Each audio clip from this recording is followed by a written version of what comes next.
ಆನ್ಲೈನ್ನಲ್ಲಿ ಸಾಕ್ಷ್ಯಾಧಾರಗಳನ್ನು ಕಲೆ ಹಾಕೋದಕ್ಕೋಸ್ಕರ ಕೆಲಸ ಮಾಡ್ತಾ ಇದ್ನಲ್ಲ.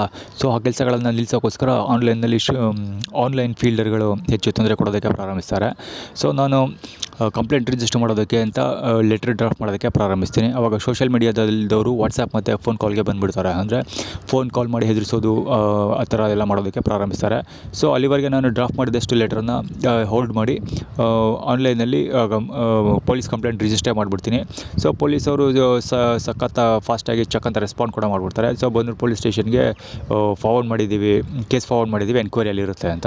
ಆದರೆ ಬೆದರಿಸೋರೆಲ್ಲ ತಮ್ಮ ಕೆಲಸ ಕಾರ್ಯಗಳನ್ನು ಮುಂದುವರಿಸ್ಕೊಂಡೇ ಹೋಗ್ತಾರೆ. ಬನ್ನೂರು ಪೊಲೀಸ್ ಸ್ಟೇಷನ್ಗೆ ವಿಚಾರಣೆಗೆ ಹೇಳಿದ್ದರಿಂದ ನಾನು ಬನ್ನೂರು ಪೊಲೀಸ್ ಸ್ಟೇಷನ್ಗೆ ವಾಟ್ಸಪ್ ಮೂಲಕ ನನಗೆ ಈ ವ್ಯಕ್ತಿಗಳು ತೊಂದರೆ ಕೊಡ್ತಾ ಇದ್ದಾರೆ, ಸಾಕ್ಷ್ಯಾಧಾರಗಳನ್ನು ಡಿಲೀಟ್ ಮಾಡೋ ಸಾಧ್ಯತೆ ಇದೆ ಅಂತ ವಾಟ್ಸಪ್ ಕಳಿಸಿದೆ. ಸೊ ಅವರೇನು ರೆಸ್ಪಾಂಡ್ ಮಾಡಲಿಲ್ಲ. ಸೊ ನಾನು ಮಧ್ಯರಾತ್ರಿ ಆಗಿತ್ತಲ್ಲ, ಹೀಗಾಗಿ ನಾನು ಫೋನ್ ಕಾಲ್ ಮಾಡೋದು ಬೇಡ ಅಂತ ಸುಮ್ಮನೆ ಆಗೋದೆ. ಅವತ್ತು ಹೆಂಗೋ ಮ್ಯಾನೇಜ್ ಮಾಡಿದೆ. ಬೆಳಿಗ್ಗೆ ಎದ್ದು ನಾನು ಬನ್ನೂರು ಪೊಲೀಸ್ ಸ್ಟೇಷನ್ಗೆ ಫೋನ್ ಮಾಡಿದೆ. So Bannur police station phone ಮಾಡಿದ್ರೆ ಅವರು ನಮಗೆ ಯಾವುದೇ ಅರ್ಜಿಗಳು ಬಂದಿಲ್ಲ, ಅರ್ಜಿಗಳು ಬಂದರೆ ನಾವು ನಿಮಗೆ ಕರೆ ಮಾಡಿ ಹೇಳ್ತೀವಿ ಅಂತ, ವಿಚಾರಣೆಗೆ ಬರೋದಕ್ಕೆ ಕರೆ ಮಾಡಿ ಹೇಳ್ತೀವಿ ಅಂತ ಕೈ ತೊಳ್ಕೊಂಬಿಟ್ರು. ಸೊ ಅಂದರೆ ಪೊಲೀಸ್ ಕಂಪ್ಲೇಂಟ್ ರಿಜಿಸ್ಟರ್ ಮಾಡೋದು ಕೆಲ್ಕತಮ್ ದುಕಾನ್ ಬಂದು ಅಲ್ಲಿಗೆ ಮುಗಿದೋಯ್ತು. ಸೊ ಅವರೇನೋ ಕೈ ತೊಳ್ಕೊಂಡು ಸುಮ್ಮನೆ ಆಗೋದ್ರು, ನಾನು ಸುಮ್ಮನೆ ಇರೋಕ್ಕಾಗೋದಿಲ್ವಲ್ಲ. ಸೊ ಅದಕ್ಕೋಸ್ಕರ ನಾನೇನು ಮಾಡಿದೆ, ಬನ್ನೂರಿಗೆ ಹೋಗಿ ಬಿಡೋಣ ಅಂದ್ಕೊಂಡು ಬನ್ನೂರಿಗೆ ಹೋಗಿ ವಿಭೂತಿ ಮಹದೇಶ್ವರ ದೇವಸ್ಥಾನಕ್ಕೆ ಹೋಗಿದ್ದು, ಪುನಃ ಬನ್ನೂರು ಪೊಲೀಸ್ ಸ್ಟೇಷನ್ಗೆ ಹೋಗಿದ್ದು, ಎರಡು ಕೆಲಸ ಮುಗಿಸ್ಕೊಂಡು ಬಂದ್ಬಿಡೋಣ ಅಂತ ಅಂದ್ಕೊಂಡು ಹೊರಟೆ. ಸೊ ನಾನು ನಜರ್ಬಾದಿಂದ ಆಲ್ಮೋಸ್ಟ್ ಇದಕ್ಕೆ ಗಾಂಧಿ ಪಾರ್ಕಿಂದ ಟೆರಿಷಿಯನ್ ಕಾಲೇಜ್ವರೆಗೂ ಹೋದೆ. ಯಾರೂ ಲಿಫ್ಟ್ ಸಿಕ್ಕಲಿಲ್ಲ, ಕೊಡಲಿಲ್ಲ. ಸೊ ಅಲ್ಲಿ ಇಂದಿರಾ ಕ್ಯಾಂಟೀನಲ್ಲಿ ಜೇಬಲ್ಲಿ 10 ರೂಪಾಯಿ ಇತ್ತು. 10 ರೂಪಾಯಿಲೇ ಇಂದಿರಾ ಕ್ಯಾಂಟೀನಲ್ಲಿ ಇಡ್ಲಿ ತಿನ್ಕೊಂಡು ಬನ್ನೂರು ಕಡೆಗೆ ಹೊರಟೆ. ಆ್ಯಕ್ಚುಲಿ ನಾನು ಬಸ್ ಚಾರ್ಜ್ಗೆ ಮತ್ತು ಊಟಕ್ಕೆ ಬೇಕು ಅಂತ ದುಡ್ಡು ಕೇಳಿದ್ರೆ ಯಾವುದೇ ವ್ಯಕ್ತಿ ದುಡ್ಡು ಕೊಡಲಿಲ್ಲ ನನಗೆ. ಸುಮಾರು ಒಂದು ವಾರದಿಂದ ಆಲ್ಮೋಸ್ಟ್ ಎಲ್ಲರ ಹತ್ರ ಕೇಳ್ತಾ ಇದ್ದೆ, ಯಾರೂ ಬನ್ನೂರಿಗೆ ಹೋಗೋದಕ್ಕೆ ದುಡ್ಡು ಕೊಡಲಿಲ್ಲ. ಸೊ ಬಿಟ್ಟಾಕ್ಬಿಟ್ಟು ಲಿಫ್ಟ್ ತೊಗೊಂಡು ಹೋಗಲೇಬೇಕಂತ ಡಿಸೈಡ್ ಮಾಡಿ ಲಿಫ್ಟ್ ತೊಗೊಂಡೆ ಹೊರಟೆ. ಸೊ ಲಿಫ್ಟ್ ತೊಗೊಂಡು ಹೊರಟಾಗ ಅಲ್ಲಿ ಟೆರಿಷಿಯನ್ ಕಾಲೇಜ್ವರೆಗೂ ಲಿಫ್ಟ್ ಸಿಕ್ಕಲಿಲ್ಲ. ಅಲ್ಲಿಂದ ಮುಂದಕ್ಕೆ ವಿದ್ಯಾವರ್ಧಕ ಕಾಲೇಜಿಂದ ಇನ್ನೂ ಮುಂದಕ್ಕೆ ಹೋದೆ, ಅಲ್ಲಿವರೆಗೂ ಲಿಫ್ಟ್ ಸಿಕ್ಕಲೇ ಇಲ್ಲ. ದೇವೇಗೌಡ ಸರ್ಕಲ್ ಪಾಸ್ ಮಾಡಿಕೊಂಡು ವಿದ್ಯಾವರ್ಧಕ ಕಾಲೇಜ್ ಮುಟ್ಕೊಂಡು ಆಲ್ಮೋಸ್ಟು ಸುಮಾರು ಒಂದು ಹತ್ತತ್ರ ಒಂದು 8 ಕಿಲೋಮೀಟ್ರ್ವರೆಗೂ ವಾಕ್ ಮಾಡಿದೆ. ಸೊ ಲಿಫ್ಟ್ ಆಗಲೇ ಇಲ್ಲ. ಸೊ ಅಷ್ಟರೊಳಗೆ ಯಾರೋ ಒಬ್ಬ ವ್ಯಕ್ತಿ ಬಂದು ಪಿಕ್ ಮಾಡಿದವನು ಒಂದು 3 ಕಿಲೋಮೀಟರ್ಸ್ ಕರ್ಕೊಂಡೋಗಿ ಮುಂದೆ ಬಿಟ್ಬಿಟ್ಟ. 2ರಿಂದ 3 ಕಿಲೋಮೀಟರ್ ಕರ್ಕೊಂಡೋಗಿ ಮುಂದೆ ಬಿಟ್ಬಿಟ್ಟ. ಸೊ ನಾನು ಅಲ್ಲಿಂದ ಇಲ್ಲಿ ಕಾಯ್ತಾ ನಿಂತ್ಕೊಂಡೆ, ಪುನಃ ಯಾವುದೂ ಲಿಫ್ಟ್ ಸಿಕ್ಕಲಿಲ್ಲ. ಸೊ ಇದೆಲ್ಲ ಆಗದಿರೋ ಕೆಲಸ, ಬೇಕಂತ ಏನೋ ಬೇರೆ ಸ್ಟ್ರಾಟಜೀಸ್ ಪ್ಲ್ಯಾನ್ ಮಾಡ್ಕೊಂಡಿದ್ದಾರೆ, ಹೀಗಾಗಿ ಈಗ ಮಾಡ್ತಾ ಇದ್ದಾರೆ ಅಂದ್ಬಿಟ್ಟು ನಾನು ವಾಪಸ್ ಬಂದೆ, ಮೈಸೂರಿಗೆ ಬಂದೆ. ಈಸಿಯಾಗಿ lift ಸಿಕ್ಬಿಡ್ತು. So Teresian college Deve Gowda ಆ ಕಡೆಯಿಂದ ಬರುವಾಗಲೂ ಅಷ್ಟೇ ದೇವೇಗೌಡ ಸರ್ಕಲ್ವರೆಗೆ ಮಾತ್ರ ಲಿಫ್ಟ್ ಸಿಕ್ಕಿದ್ದು. Deve Gowda ಸರ್ಕಲಿಂದ Teresian ಕಾಲೇಜ್ವರೆಗೆ ನಡ್ಕೊಂಡ್ಬಂದು Teresian college Indira canteen ಅಂತ ಕೂತ್ಕೊಂಡಿದ್ದೆ. ಬೇರೆ ಯಾರಿಗಾರು ದುಡ್ಡು ಕೇಳೋಣ ಅಂತ ಆನ್ಲೈನಲ್ಲಿ ಒಂದಷ್ಟು ಜನಕ್ಕೆ ದುಡ್ಡು ಕೇಳಿದೆ, ಊಟ ಮಾಡೋಕ್ಕೆ ದುಡ್ಡು ಬೇಕು ಅಂತ. ಯಾರು ದುಡ್ಡು ಕೊಡಲಿಲ್ಲ. ಸರಿ ಹಂಗೆ ಕೂತ್ಕೊಂಡಿದ್ದೆ. ಸೊ ಅಲ್ಲಿಂದ ಮಧ್ಯಾಹ್ನವರೆಗೆ ವೆಯ್ಟ್ ಮಾಡಿಬಿಟ್ಟು ಸೊ ಮಧ್ಯಾಹ್ನ ನಜರ್ಬಾದಿಗೆ ಬಂದೆ. ಸೊ ಅವಾಗ ಒಂದು ಸ್ವಲ್ಪ 50% ನಡ್ಕೊಂಡ್ಬಂದೆ, 50% ಲಿಫ್ಟ್ ಸಿಕ್ತು.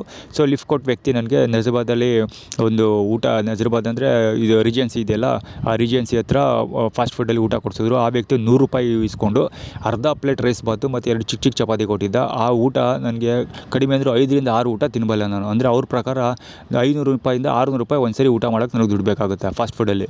ಸೊ ಫಾಸ್ಟ್ ಫುಡ್ಡನ್ನು ಆ ಮಟ್ಟಿಗೆ ಊಟ ಕೊಟ್ಟಿದ್ದ. ಸೊ ಕಾಸು ಕೇಳು ತಲೆ ಬೋಳು ಅಂತಾರಲ್ಲ ಆ ಥರ. ಯಾರೋ ವ್ಯಕ್ತಿ ಕರ್ಕೊಂಡು ಊಟ ಕೊಡಿಸ್ದ, ಅದರ ಬಡ್ಡಿ ಮಕ್ಕಳು ಊಟ ಕೊಡಲಿಲ್ಲ ಸರಿಯಾಗಿ. ಸೊ ಅದಕ್ಕೆ ಆ ಕಡೆ ಇರಲಿ.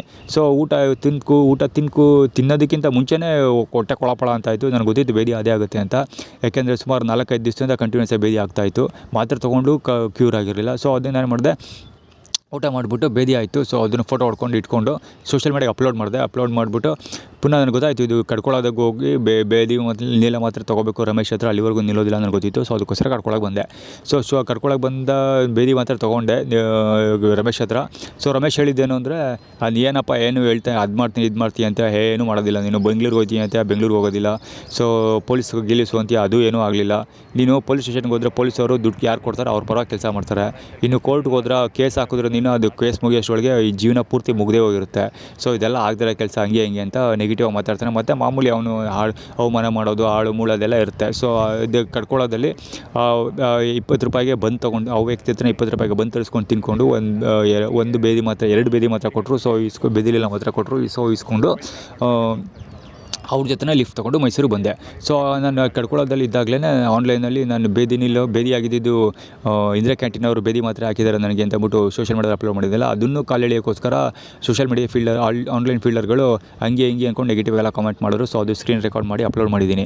ಸೊ ಇದೇನು ಕತೆ ಅಂದರೆ, ಕಡ್ಕೊಳ್ಳೋ ಟೈಟಲ್ ಥೀಮ್ ಅಂದರೆ ಕಡ್ಕೊಳ್ಳೋ ಅಂದರೆ ಕೈಗೆ ಕೋಳ ಬೀಳೋದನ್ನು ನಿಲ್ಲಿಸ್ಕೊಳ್ಳೋದಕ್ಕೋಸ್ಕರ ಮಾಡ್ತಾ ಇರೋವಂಥ ಕೆಲಸಗಳು. ಅಂದರೆ ನಾನು ಪೊಲೀಸ್ ಕಂಪ್ಲೇಂಟ್ ಕೊಟ್ಟರೆ ನಾನು ಕಂಪ್ಲೇಂಟ್ ಕೊಟ್ಟರೆ ಪೊಲೀಸವ್ರು ಏನು ಮಾಡ್ತಾರೆ, ಅರೆಸ್ಟ್ ಮಾಡಿಬಿಟ್ಟು ಅರ್ಧ ಕರ್ಕೊಂಡೋಗ್ಬಿಡ್ತಾರೆ. ಅಂದರೆ ಕೈಗೆ ಕೋಳ ಬೀಳುತ್ತೆ, ಜುಡಿಷಿಯಲ್ ಕಸ್ಟಡಿಯಿಂದ ಕೋರ್ಟು ಕಚೇರಿ ಅಂತೆಲ್ಲ ಎಳ್ಕೊಂಡು ಎಳೆದಾಡ್ತಿರ್ತಾರೆ. ಸೊ ಅದನ್ನು ತಪ್ಪಿಸ್ಕೊಳ್ಳೋಕ್ಕೋಸ್ಕರ ನನಗೆ ತೊಂದರೆ ಕೊಡ್ತಾ ಇದ್ದಾರೆ ಅನ್ನೋದು ಇಲ್ಲಿ ಕ್ಲಿಯರಾಗಿ ಅರ್ಥ ಆಗುತ್ತೆ.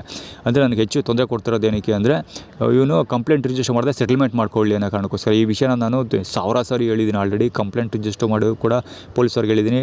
ಸೊ ಪೊಲೀಸವರು ಸಾಕ್ಷಿ ಆಧಾರಗಳನ್ನು ಡಿಲೀಟ್ ಮಾಡ್ತಾ ಇರೋದೆಲ್ಲ ಇದರಿಂದ ತಪ್ಪಿಸ್ಕೊಳ್ಳೋಕ್ಕೋಸ್ಕರ ಅಂತ. ಸೊ ಕಡ್ಕೋಳ ಇಮೇಜ್ ಫಾರ್ಮುಲಾ ಇದು. ಅಂದರೆ ಕೈಗೆ ಕೋಳ ಬೀಳೋದ್ರಿಂದ ತಪ್ಪಿಸ್ಕೊಳ್ಳೋದಕ್ಕೋಸ್ಕರ ಮಾಡ್ತಾರೆ. ನನ್ನ ಬ್ಯಾಗೆಲ್ಲ ಕಳ್ತನ ಮಾಡಿದ್ದು, ನನ್ನ ಹೋಮ್ಲೆಸ್ ಮಾಡಿದ್ದು ಎಲ್ಲ ಪ್ರತಿಯೊಂದು ಇದಕ್ಕೇ ಮಾಡಿದ್ದು. ಆ್ಯಕ್ಚುಲಿ ಅದನ್ನು ಒಂದು ಕಡ್ಕೋಳ ಟೀಮ್ದು ದೊಡ್ಡ ವೀಡಿಯೋನೇ ಮಾಡಬೇಕು, ಮಾಡ್ತೀನಿ. ಸದ್ಯಕ್ಕೆ ಇದೊಂದು ಎಕ್ಸಾಂಪಲ್ನ ಕೊಟ್ಟು ಎಕ್ಸ್ಪ್ಲೇನ್ ಮಾಡ್ತಾಯಿದ್ದೀನಿ.